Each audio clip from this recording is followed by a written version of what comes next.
KTBC Television News now presents a special program on today's mass murder in the capital city.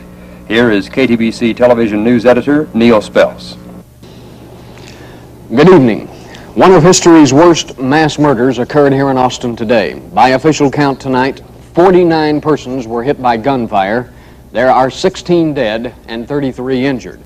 It started last night when a man reportedly killed his wife and his mother.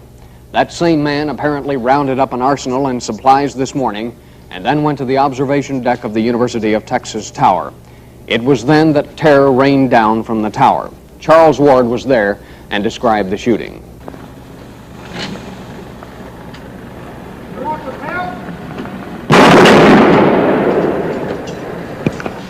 There must have been a hit that last time.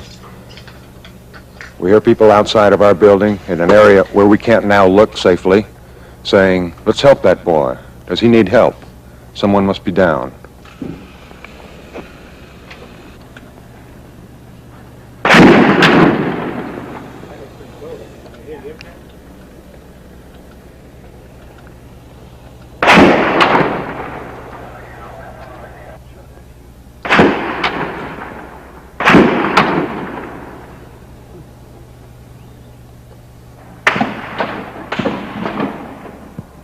Maybe an empty carton of shells.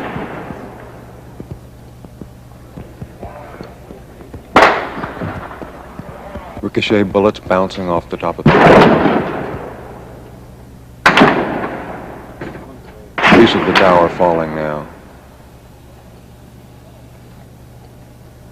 And the battle goes on.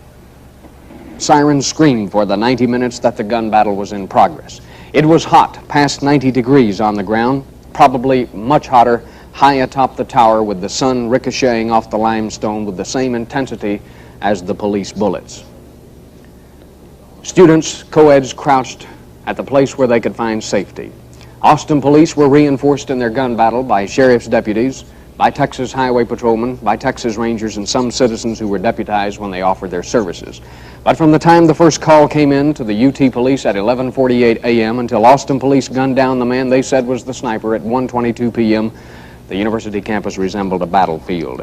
Dead people were lying on the hot sidewalks, and dozens of courageous persons risked death time and time again to try to save them. One funeral director driving an ambulance was shot and critically injured trying to help. An Austin policeman lost his life. A University of Texas professor was killed. Countless students and innocent bystanders fell without knowing what hit them. A boy riding a bicycle was picked off with deadly accuracy. Time and time again, men risked their lives to try to save others, and this man shown here hauling a dead man to safety was one such man. Charles Ward talked with him after he got back. One of those who is out of breath now after running out onto the mall rescuing those who have been shot is Brian Ellison of Austin, who has been in Vietnam, has been back for 2 years. Brian, how many have you gone out to rescue? Today, 2. What did you have to do? Run hard and keep low. Did you have any trouble getting them up, or did any shots come close to you while you were out there? No shots came close to me. Just the last one. He was dead. He was dead weight. He was a little hard to pick up, too limp. Not like someone that's knocked out. How many have you seen that are dead today? Just one. I hope not anymore. But there were more, many more, and the full impact of today's tragedy still has not been felt because the magnitude of the crime is practically impossible to comprehend. Charles J. Whitman, a 25-year-old Marine veteran who earned a sharpshooter rating while on active duty. He was identified by police as the sniper. He was shot down on the observation deck by 2 city policemen. The policemen were aided by an Austin man, Alan Crum. The story of how they ended the 90 minutes of terror was told this afternoon at a news conference held by Austin Police Chief Bob Miles. Jack Bowserson was there. When Police Chief Bob Miles held his news conference at 3 o'clock this afternoon, he described the events in which the sniper met his death. Patrolman Romero Martinez worked his way into the building where he found Alan Crum, an assistant manager of the University Co-op, and they were armed with a rifle.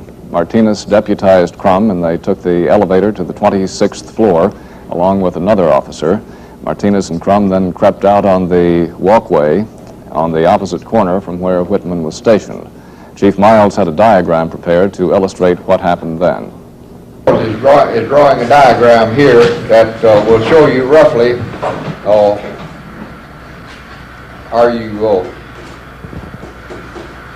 which is north now, Bill? This is north. Okay. South, east, west. Martinez came out here and crawled around at this point. That's the roof over there. This is That's the the looking down on top of the thing. Up here is the bell. This is the wall around the inner part of the building here. The bell is above here. Martinez came out and went around the east side crawling. Crum came out and went west this way.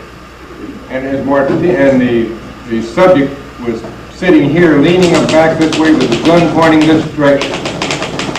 As Martinez rounded this corner here, he saw him with his gun in this direction. He knew Mr. Crum was coming this way, and he had to come around the corner at the same time. Yes. Martinez fired from here, from this point here. As he northwest. As he swung his rifle toward him, he fired. As he saw him leveling the rifle, pointing the rifle in this direction, and knowing that Mr. Crum was here. He was pointing the rifle at Crum when Martinez fired. And Martinez had come around this way. So Martinez fired, and the reign of terror came to an end. The rifle that Whitman was aiming was a military surplus carbine, one of an arsenal of 7 firearms that were found in a footlocker that Whitman had hauled up with him. Besides the carbine, there was a 6mm Remington Magnum equipped with a 4-power scope sight, a 35 caliber pump rifle, plus a 12-gauge sawed-off shotgun, 2 handguns, a .357 Magnum and a 9mm Luger, and another gun that was later discovered on Whitman's body. There were other supplies and weapons in the footlocker: a hammer, a hatchet, 2 hunting knives, one a large bowie knife with a bone handle, gasoline, rags, a large supply of nylon cord, cans of pork and beans, a loaf of bread, a large can of water, and lots more ammunition. There was also a transistor radio. When we saw it at the station, the dial was not tuned to any station, but police speculated that Whitman may have been tuned in to a play-by-play report of the consternation he was causing as he perched there for an hour and a half this afternoon.